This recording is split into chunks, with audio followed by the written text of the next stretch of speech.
మొన్న ఆదివారం శ్రీలంకలో ఒక షాకింగ్ ఉదంతం జరిగింది.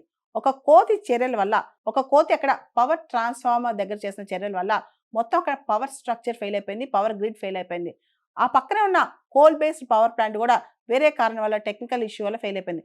కంప్లీట్‌గా శ్రీలంకలో ఆదివారం నుంచి ఆదివారం రోజైతే 6 అవర్స్ పవర్ లేదు. తర్వాత నిన్న, మొన్న మండే, ట్యూస్‌డే కూడా లేదు. కంప్లీట్‌గా ఒక చిన్న చిన్న ఇన్సిడెంట్స్ వల్ల కూడా పవర్ డిస్రప్షన్ వచ్చిన పరిస్థితి శ్రీలంకలో అన్నమాట. ముఖ్యంగా దేశంలో నేషన్ వైడ్‌గా పవర్ కట్ అయిందంట సండే రోజు 6 గంటల పాటు. ఆ తర్వాత ఈ కొలంబో సబర్బ్ గ్రిడ్ స్టేషన్, కొలంబోలో ఏదే సబర్బన్ గ్రిడ్ స్టేషన్ ఉందో అక్కడ ఒక మంకీ చేసిన చర్యల వల్ల కంప్లీట్‌గా స్టేషన్ ఫెయిల్ అయిపోయింది. దగ్గరలో ఇంకొక ఇష్యూ రావడం వల్ల అక్కడ ఒక coal based power plant fail అయిపోయింది. ఓవరాల్‌గా శ్రీలంకలో పవర్ బ్లాక్‌ఔట్ అయిందంట.